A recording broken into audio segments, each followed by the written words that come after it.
Bom dia, essa é a primeira leitura então do seminário, curso aberto de leitura de Spinoza, né?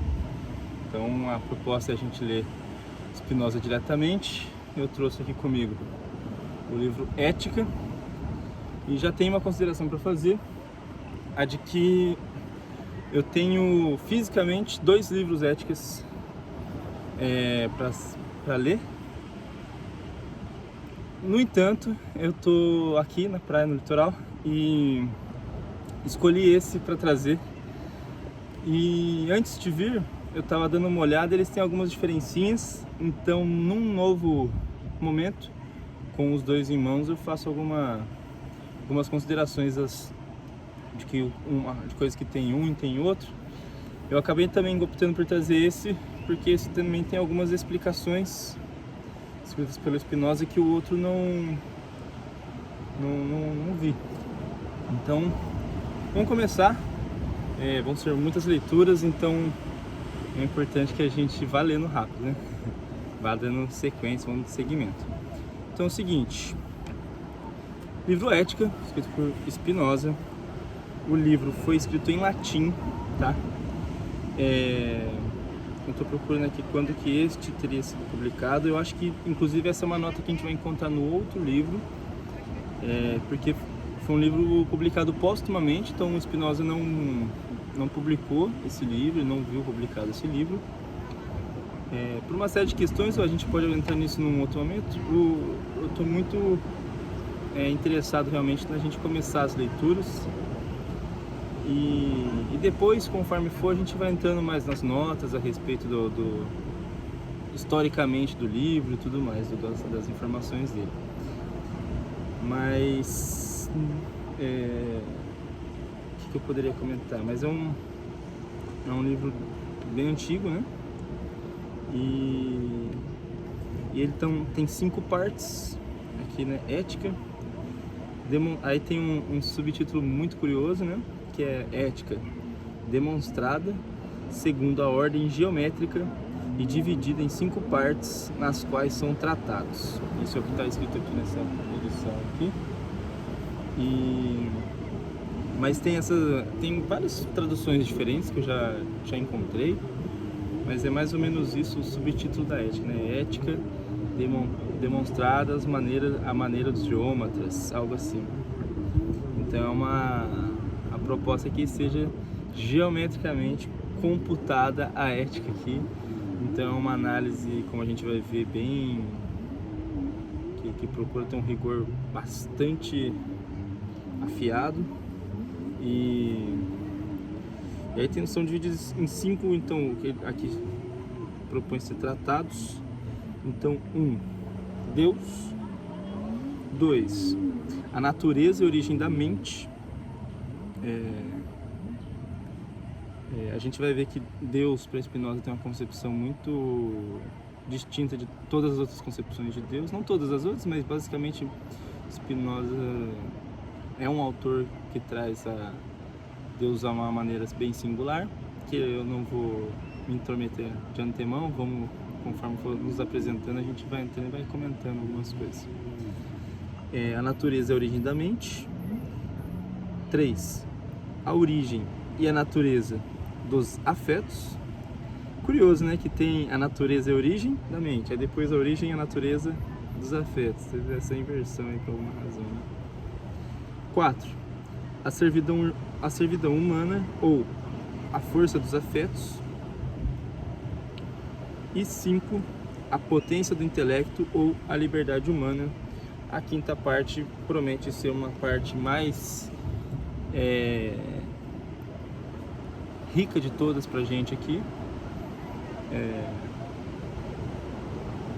As demais vão sendo proposições bastante, como eu disse, rigorosas, né, da natureza, né, um esforço do Spinoza realmente em tentar descrever qual que é o funcionamento, a mecânica da natureza, mais ou menos. Então ele vai dando explicações, dando fundamentos.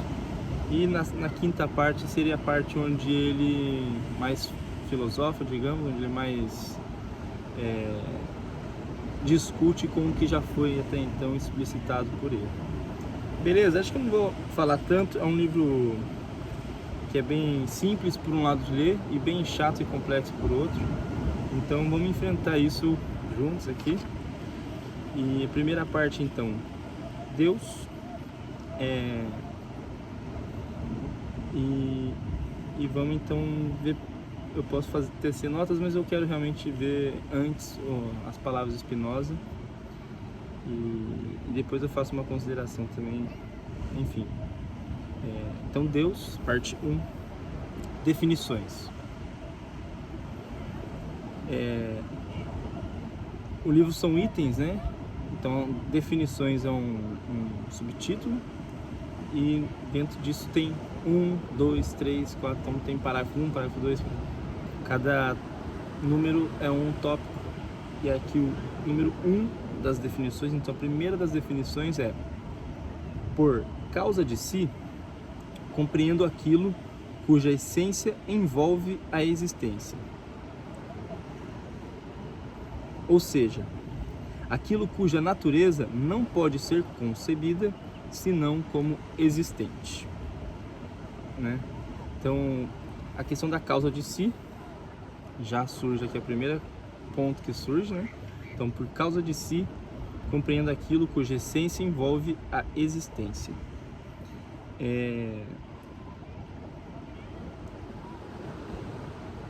Eu vou ler mais um pouco e eu venho mais ou menos pontuando. Mas causa de si para Spinoza, aí eu vou fazer as notas segundo aulas que eu já pude ter, mas eu estou realmente preferindo o texto e não as aulas, tá? Mas causa de si é um dos argumentos do Spinoza para Deus, né? Então ele pensa Deus é importante para ele, porque Deus para Spinoza é a natureza, né? E como a gente pode ver aqui, meio que a existência, portanto, a vida. Mas eu vou preferir que a gente depois entre no texto para afinar isso. Mas, então, Deus é Deus porque é a única coisa que causa a si mesmo e a todas as outras coisas. Então, essa é a ideia de causa de si, que dá início aqui às definições de Deus, né? Que a gente ainda ele não fala tanto assim, né? Mas então por isso a importância de falar de causa de si aqui. Causa de si, então, como essa, vamos dizer, força produtora, causa de si mesma, né? Porque as demais coisas têm as suas causas muito, muito marcadas por outras coisas, né? Então nós, enfim, nós não somos tão causa de nós mesmos assim, enfim, a gente vai entrar nisso conforme o livro. Mas então, Deus é a causa de si, né? Ele causa a si mesmo, causa a si próprio e causa todas as demais coisas. Então, por causa de si, compreendo aquilo cuja essência envolve a existência. No outro livro, só um detalhe também, ele usa, não envolve, mas implica. Aí eu tenho um outro livro, que também é uma visão do filósofo Gilles Deleuze sobre o filósofo Spinoza, e nesse livro a tradução, pelo menos, vai a fundo no termo implica, e aqui estamos no envolve, né? Bom, continuando, definição 2. Disse, né? Diz, hífen C, disse finita em seu gênero, aquela coisa que pode ser limitada por outra da mesma natureza. Então, finito em seu gênero, aquilo que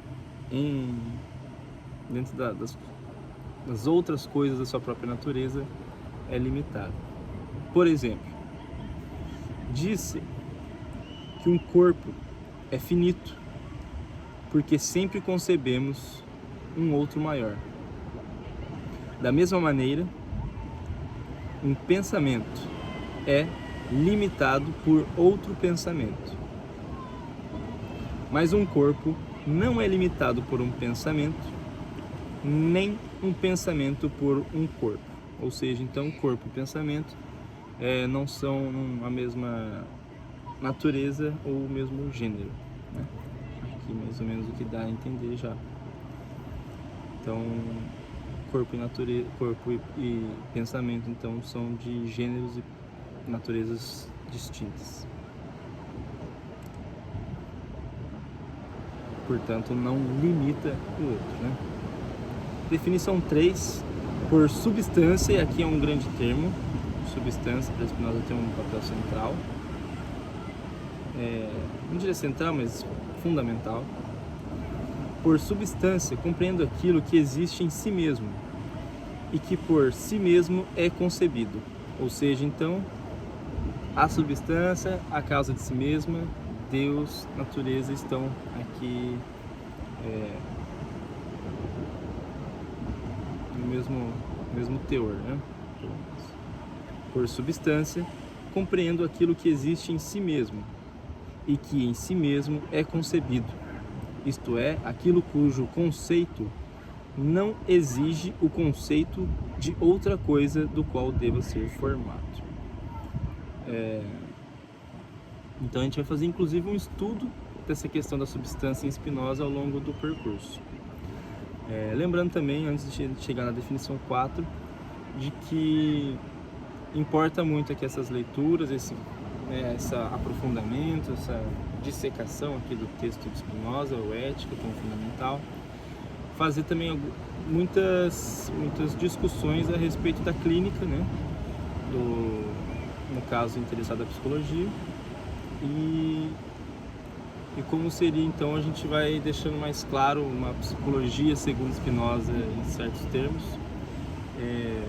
De qualquer maneira, eu já posso antecipar a importância de como o livro tem como título fundamental ética e o quanto a clínica é um espaço ético, né? Um espaço de estar com um outro sujeito e de eticamente apresentar, explicitar coisas, debater coisas, discutir, interrogar, e quanto isso já, para isso se dá, isso já se passa num campo ético, né? Então, como a clínica em si tem o chão dela na ética. Eu, particularmente, muitas vezes chamo de honestidade, inclusive, né?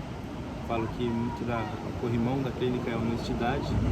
E no caso aqui a gente vai pensar então tudo isso com a ética, como a ética realmente define também,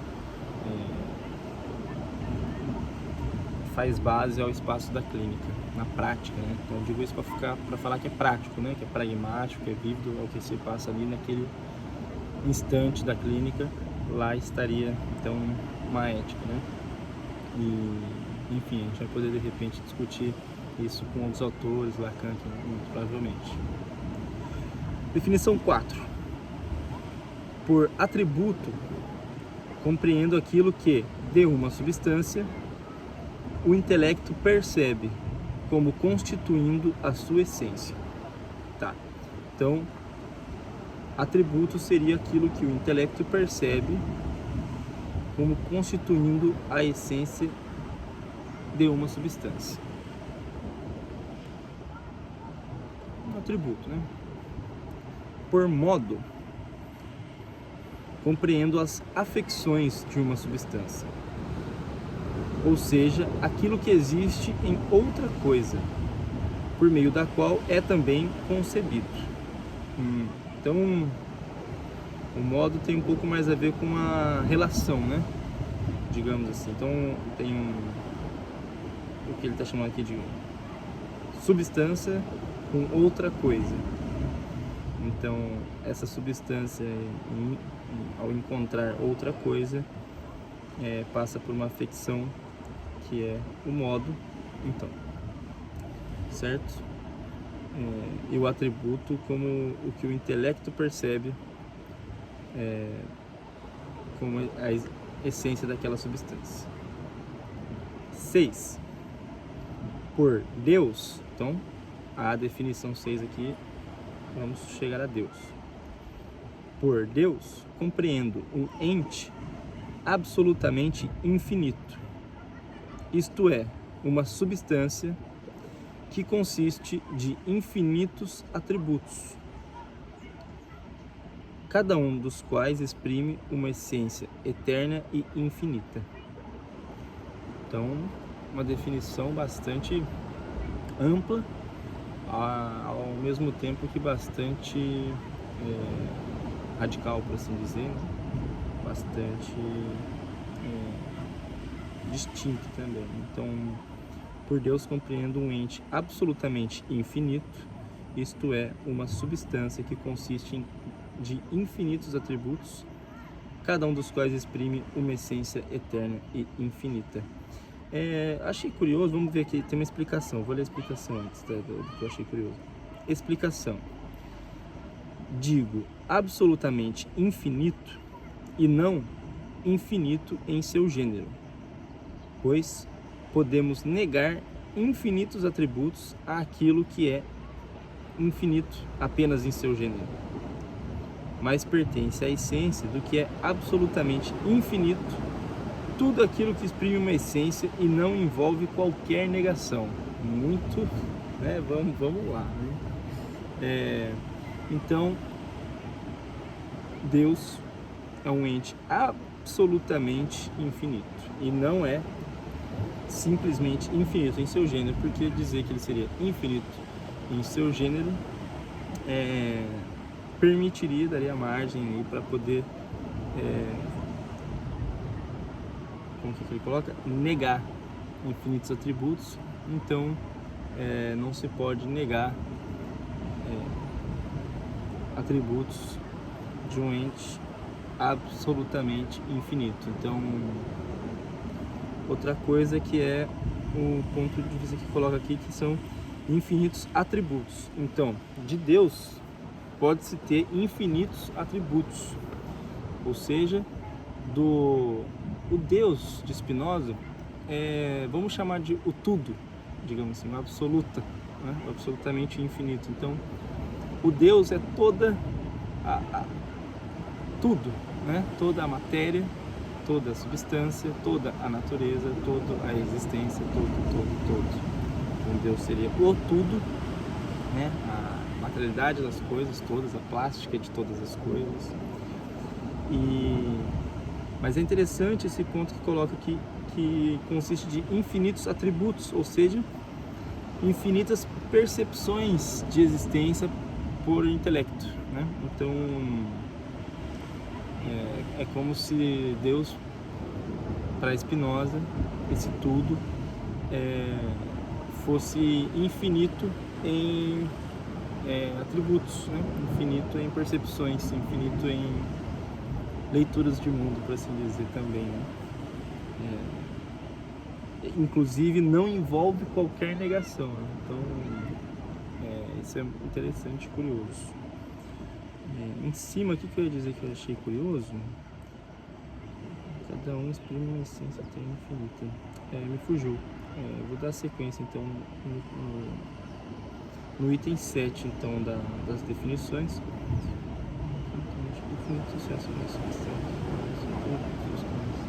Então eu vou dar sequência.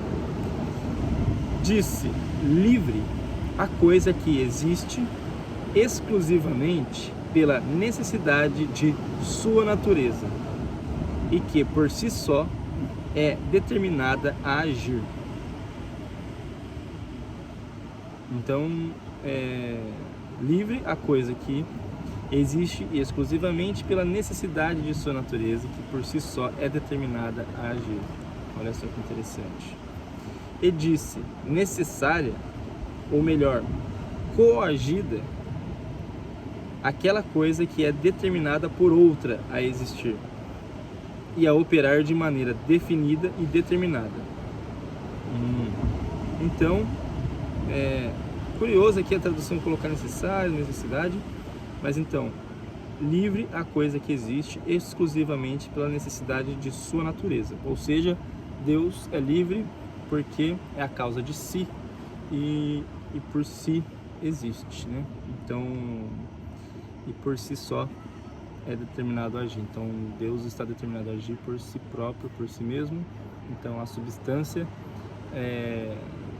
a substância, porque ele coloca aqui que tem uma substância, então acredito que seja essa questão dos recortes que fazemos, né? Então, da substância, que é tudo, mas também se retira dali a substância pedra, a substância, os diferentes corpos, talvez, por assim dizer, né? E bom, e Deus, enquanto esse tudo, então o tudo da natureza não tem outra necessidade de agir senão si próprio, senão o próprio tudo como é, né? E disse necessária, ou melhor, curioso então, necessário, né, já que tem a chance de colocar o melhor, mas aqui foi um livro não revisado, a gente vai ver isso mais pra frente. Então seria coagida aquela coisa que é determinada por outra a existir e a operar de maneira definida e determinada por essa outra. Certíssimo? Então aqui no passo a passo, tá ainda amplo, a gente ainda vai afinando, mas tá tranquilo até, né? Não sei, podem se comunicar aqui, mandar devolutivas aqui das leituras, se prefere que eu não retome, né? Eu li mais ou menos algumas coisas 2 vezes e tenho, né, fiz alguns adendos, então me ajudem nessa experimentação. Definição 8. Por eternidade compreendo a própria existência. Então a própria existência eterna, né? Enquanto concebida como se seguindo necessariamente apenas da definição de uma coisa eterna. Então a existência é uma coisa que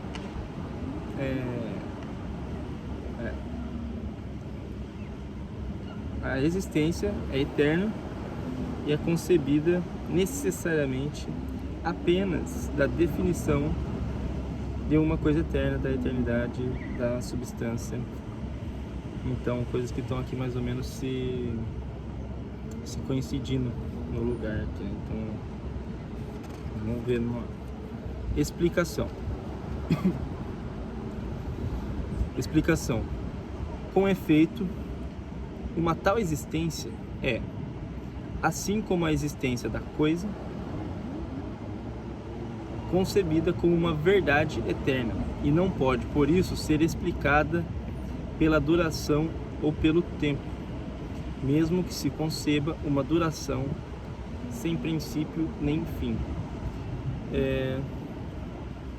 Termos assim que, ao mesmo tempo, nesse ímpeto de rigor, ao mesmo tempo de vaga, né, digamos. Mas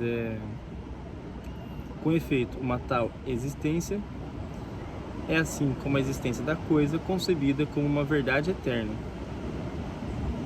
Curioso isso no nosso tempo, né, de pós-verdade, como se diz, dizer que a essência da coisa é concebida como, né, a existência de uma coisa e sua essência, portanto, é uma verdade eterna e não pode, por isso, ser explicada pela duração ou pelo tempo, mesmo que se conceba uma duração sem princípio nem fim.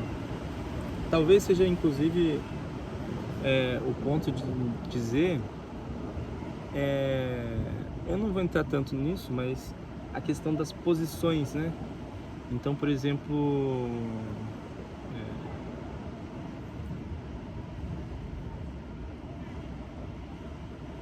não sei se é interessante tá, esse tipo de discussão aqui agora, mas, por exemplo, o ciúme, por exemplo, como ele acaba sendo uma questão de posição e não de sujeito, né? Então, como as coisas foram posicionadas e foram se remontando, que o ciúme advém, por assim dizer, surge e tal. E aquilo uma verdade eterna, enquanto aquilo não é do sujeito, né? Então, não é da duração do sujeito, não é tão dele assim, quanto da posição eterna, digamos, dessa disposição de elementos, dessa posição que o ciumento se encontra, talvez.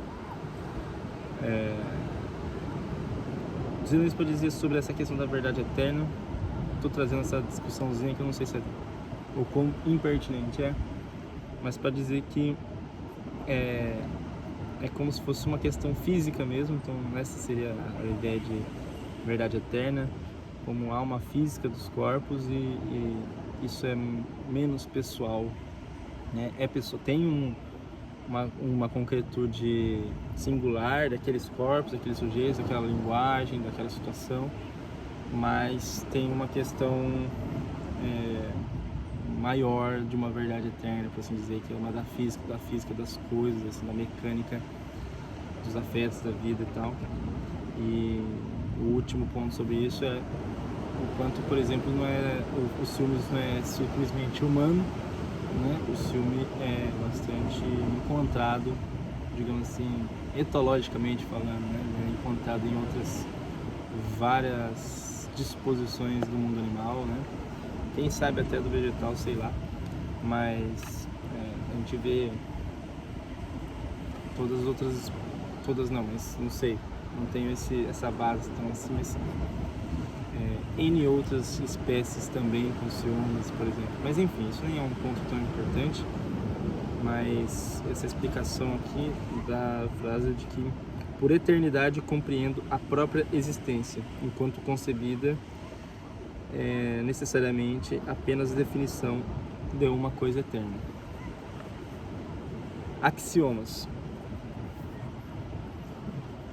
né? O subtítulo, então saindo das definições e indo para axiomas 1. Axiomas, né? Aquelas propriedades, digamos assim, né? Que a matemática encontra. Então aqui a gente vai encontrar algumas propriedades, propriedades prováveis, digamos assim. Ela só existe enquanto provável, enquanto no momento em que se prova dela que ela existe, né? Não dá para dizer, mas ao mesmo tempo dá para dizer, mais ou menos essa ideia de um axioma. Pode ser interessante a gente entrar procurar e trazer aqui umas definições de axioma, né? Mas enfim, tudo que existe ou em si mesmo ou em outra coisa. Isso é um axioma, então, uma estrutura, uma propriedade da física das coisas. Né? Aquilo que não pode ser concebido por meio de outra coisa deve ser concebido por si mesmo. Então, um axioma aí de que se uma coisa existe ou em si mesmo e outra coisa, a gente concebe ela dessa maneira também, né? Por meio de outra coisa ou concebido por si mesmo. Ou seja, esse concebido, né? Não é só de uma concepção conceitual, mas uma concepção de produção, né? Conceber de concepção de gerar, né? Então, concebido por meio de outra coisa, é produzida, né? É gerada por outra coisa, é nutrida, confeccionada, digamos, estimulada, talvez, estressada por outra coisa,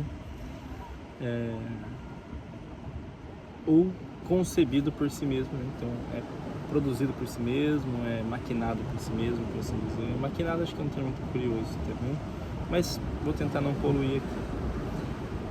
Depois eu faço essa consideração. Acho que depois dos axiomas eu faço essa consideração. Axioma 3. De uma causa dada e determinada, segue-se necessariamente um efeito. De uma causa dada e determinada, segue necessariamente um efeito. Então, causa e efeito que tem realmente uma... eu lembro... Enfim, vou continuar lendo isso aqui, depois eu considero. E, inversamente, se não existe nenhuma causa determinada, é impossível que se siga um efeito. Olha só. Então, eu acho essa uma questão curiosa. Eu vou tentar seguir a linha espinosista. Esse é um axioma, inclusive, então é algo que ele estruturou não como... Porque depois, em seguida, tem as proposições, então são pontos um pouco mais humanos e os axiomas mais matemáticos, né? Então aqui ele coloca isso de um ponto de vista matemático, da causa e efeito.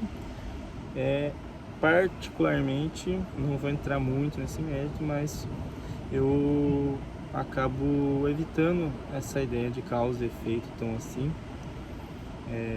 São bem confundíveis, assim, né? E eu tinha um dado momento escrito assim na parede assim da clínica, como que era? Mas era sobre a indeterminação da causa e efeito, digamos, como a causa não tem domínio sobre o efeito, algo assim, no sentido... enfim, eu não vou entrar realmente nisso, acho que não vale tanto a pena, mas no sentido de tantos efeitos que se pode ter, de tantas e aí a causa, enfim, meio bagunça mais essa questão de causa e efeito. Essa é o que eu estou tentando explicitar aqui. Axioma 4. O conhecimento do efeito depende do conhecimento da causa e envolve, este último, no caso, envolve a causa. Axioma. Então, desconhecer o efeito dependeria axiomaticamente do conhecimento da causa. 5. Não se pode compreender uma por meio da outra coisas que nada têm em comum entre si, ou seja, o conceito de uma não envolve o conceito da outra.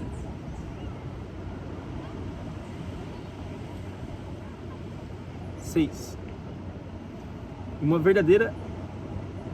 ideia verdadeira deve concordar com o seu ideado. 7. Se uma coisa pode ser concebida como inexistente, sua essência não envolve a existência. Então, esses foram os axiomas. Eu disse que ia fazer uma consideração, e a minha consideração, que acho que desde já é interessante trazer, é a de que, a princípio, o meu interesse em Spinoza parte em Spinoza, né? Então, eu realmente me interessei muito por Spinoza a princípio. Esse foi o filósofo que mais valorizei na minha formação. Apesar de nunca ter feito esse estudo que a gente está fazendo agora realmente com um rigor maior, né? Tinha lido, mas com não tanto rigor assim. Muitas aulas, muitos materiais, né, de especialistas, né, materiais, enfim, esqueci o termo, mas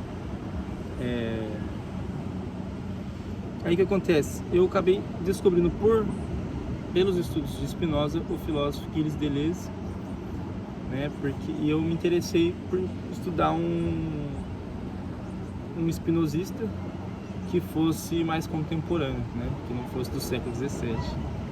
Então, acaba que muito que a gente tem hoje do Spinoza é recuperado pelo contemporâneo, tá revivendo Spinoza, né?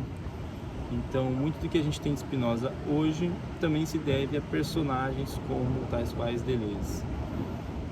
E qual que é o problema? Eu posso falar disso com mais atenção depois, eu quero realmente dar um pouquinho mais de segmento na leitura, mas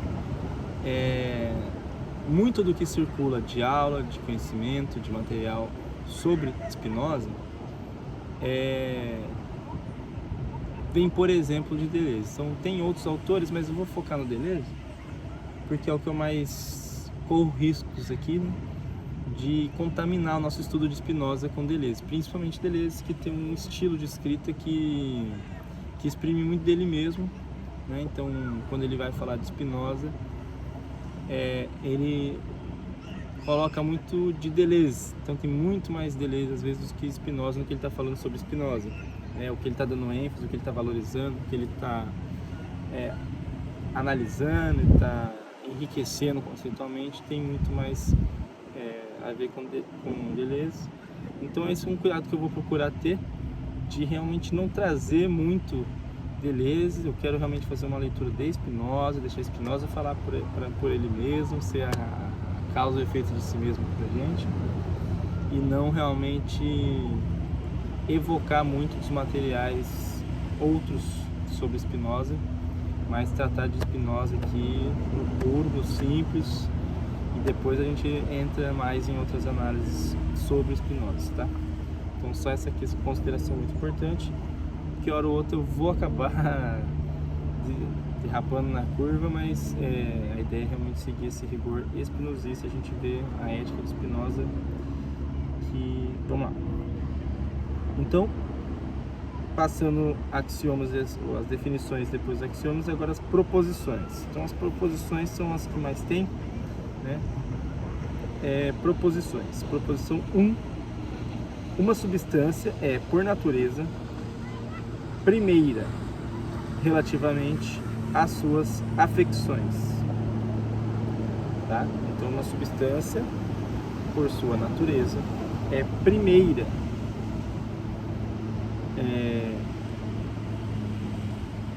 relativamente às suas afecções, em relação às suas afecções. Então, a substância mais causa, as afecções são mais efeitos, talvez. E ele coloca demonstração é evidente pela demonstração 3 e 5. Então, depois, eu não sei se eu vou fazer isso a todo momento, tá? De voltar, vou fazer isso agora, mas o livro a todo momento recupera definições, proposições, axiomas que já foram, para demonstrar que ele está sendo dito mais imediatamente. Então, no caso aqui, 3 e 5 demonstram a proposição de que a substância é primeira em relação às afecções e a essência, né? Então aqui a 3 é: por substância compreendo aquilo que existe em si mesmo e que por si mesmo é concebido, a substância, isto é, aquilo cujo conceito não exige o conceito de outra coisa do qual deva ser formado. Então a substância vem primeiro. E o 5, por modo, compreendo as afecções de uma substância, ou seja, aquilo que existe em outra coisa, por meio da qual também é concebido. Então isso aí demonstra a proposição 1. Proposição 2. Duas substâncias têm atributos diferentes. Duas substâncias que têm atributos diferentes nada têm de comum entre si. Demonstração é, pela definição 3, igualmente evidente. Com efeito, cada uma das substâncias deve existir em si mesma e por si mesma deve ser concebida. Ou seja, o conceito de uma não envolve o conceito da outra. Então, se a gente está olhando para diferentes substâncias, as suas físicas são distintas, né? E suas análises, então, devem acompanhar o ideado, né? Como colocou aqui. Proposição 3. No caso de coisas que nada têm em comum entre si, uma não pode ser causa de outra. Então, se não tem nada de comum entre si, então, pelo axioma 5, uma não pode ser compreendida por meio da outra, portanto, uma não pode ser causa da outra.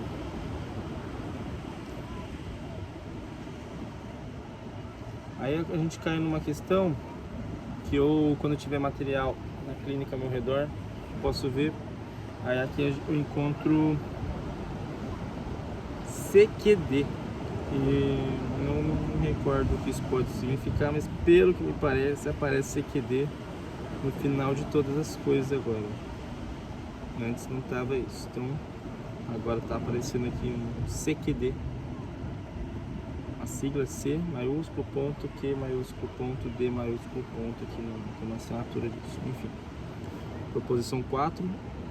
Duas ou mais coisas distintas distinguem-se entre si ou pela diferença dos atributos das substâncias ou pela diferença das afecções dessas substâncias. Tá? Então, as afecções com esses modos, né? Então, para diferenciar de atributos que, né? Então, ou pelo atributo ou pelas afecções. que duas coisas distintas distinguem-se entre si pela diferença dos atributos ou pela diferença das afecções. Demonstração: tudo que existe ou existe em si mesmo ou em outra coisa.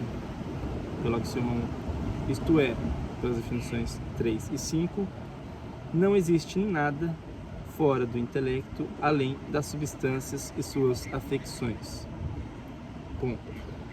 Não existe nada, pois, fora do intelecto, pelo qual se possam distinguir várias coisas entre si.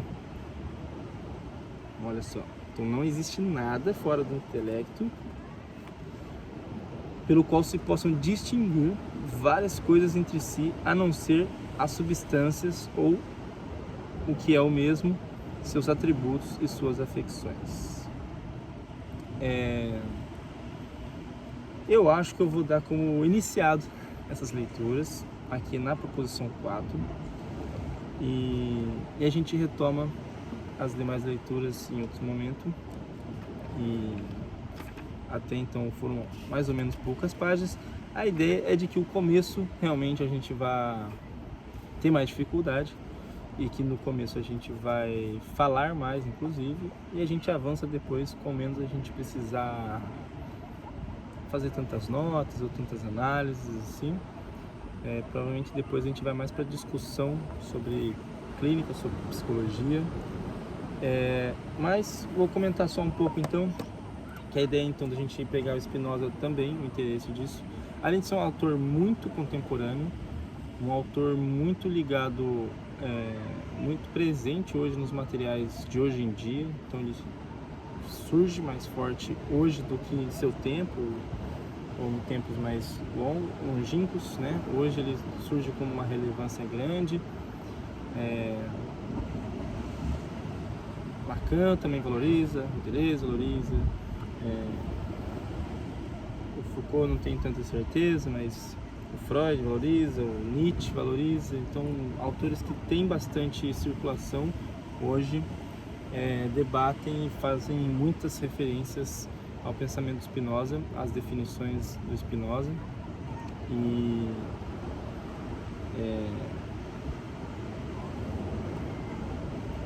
O mais importante, até mais do que essa popularidade, ele ser hoje mais quente, mais pop, assim,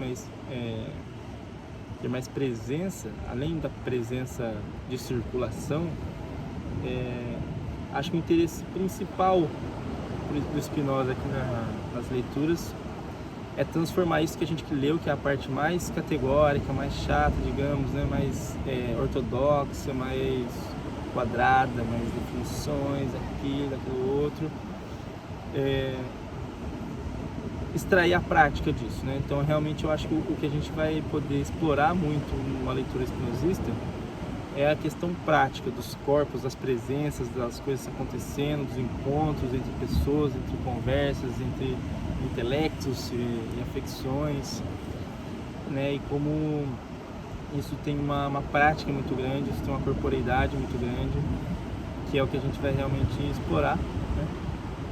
E até porque a clínica é muito um lugar de presença, às vezes a gente pode pensar de uma maneira muito categórica, mas sobretudo para o sujeito que está ali conosco, é uma presença, né? Uma situação, é uma coisa marcante assim, a nível de estar.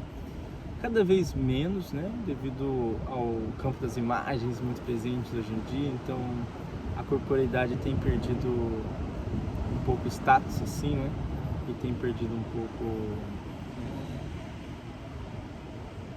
estética, né, como estética, como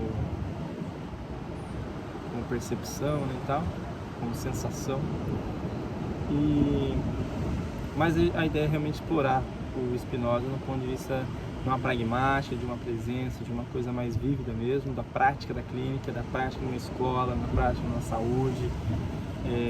No caso, eu hoje estou uniformizado aqui, né, com minha roupa com um trabalho da psicologia do esporte, né, no vôlei, e converso sobre Spinoza na psicologia do vôlei para falar sobre como o corpo é mais ou menos afetado por uma situação ou outra, como que faz para a gente ter uma performance um pouco mais baseada no que a gente vai ainda localizar no Spinoza, nas ideias adequadas, enfim, coisas que virão. Mas é isso, aí a proposta é trazer para um campo que eu uso muito o termo físico, né? Que é sobre uma física, a ética é sobre uma física das coisas, na verdade, né? E são definições muito físicas, né? Das naturezas das coisas, da mecânica da vida, como diria a Fernanda Pessoa. E física também eu me aproprio bastante desse termo por conta de física ser difíceis, né?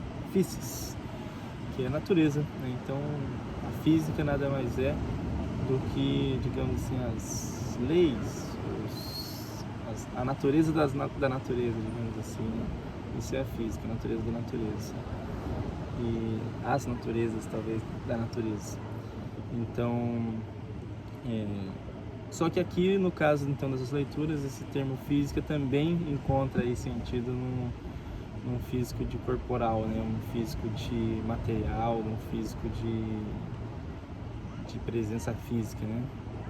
Então, uma física que a gente até pensei em debater a questão da substância do ponto de vista do positivo da filosofia, filosofia no sentido positivo, né? Mas enfim, coisa que a gente vai debater, mas a questão realmente é trazer o Spinoza para o esporte, para a prática, para os estudos que eu posso de repente dar uma palhinha aqui que eu tenho feito sobre disposição. Então, o que significa disposição de um corpo a partir de Spinoza, por exemplo, né? E a disposição de um corpo tem bastante a ver aí, então, com a psicologia, com a psicanálise, no desejo, né? E basicamente é isso. A ideia é dar um pontapé inicial, ter um início, ter um preâmbulo, sair do zero, né? E vou lendo alguma coisa a mais, espero que ainda aqui na praia. E voltando à clínica então, que a gente está de férias na clínica, então estou aproveitando o período de férias da clínica aqui para dar início já a esse seminário, esse curso aberto, esse podcast de leitura, esse tudo mais aí. Mas depois eu vou ver se o som ficou bom. E depois então, retornando à clínica, vamos fazer outras considerações, vamos pegar o outro livro da ética para ver também algumas coisas, algumas diferencinhas que importam. Lá vai ter uma leitura do não sei como fala em holandês, o nome do Jelles, talvez, e que tem uma nota póstuma, a publicação do livro póstumo. Daí eu entro um pouco mais nessa seara sobre o livro ter sido um livro póstumo, então não revisado pelo autor, como coloca o Jelles. Enfim, o ponto é, estamos aqui então lendo Ética do Baruch de Spinoza, Benedito de Spinoza, e demos início. Vamos lá dar prosseguimento conforme os dias e vamos junto. Como eu disse, o início é tirar o band-aid, né? Porque depois vai realmente engrenando mais, a leitura a gente vai assimilando mais atributos, modos, causas, efeitos. Ainda são muito estrangeiros, né?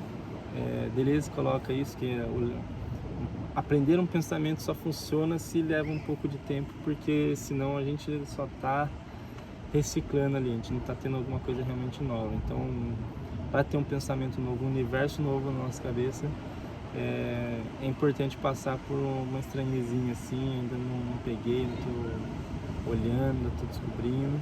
Isso é interessante, isso quer dizer que a gente está aprendendo uma coisa nova, quer dizer que a gente tem que dar conta de uma coisa que a gente não dispõe conosco e que agora disporemos, e vamos começar a aprender e assimilar modos, essas coisas assim, vão perder toda essa carga que tem ainda, esse trabalho de elaboração da palavra ainda, para depois ter uma conotação um pouco mais direta pra gente, um pouco já mais íntima para nós do que esse campo de significações de palavras, esse novo léxico, esse novo dicionário, esse novo autor, essa nova linguagem.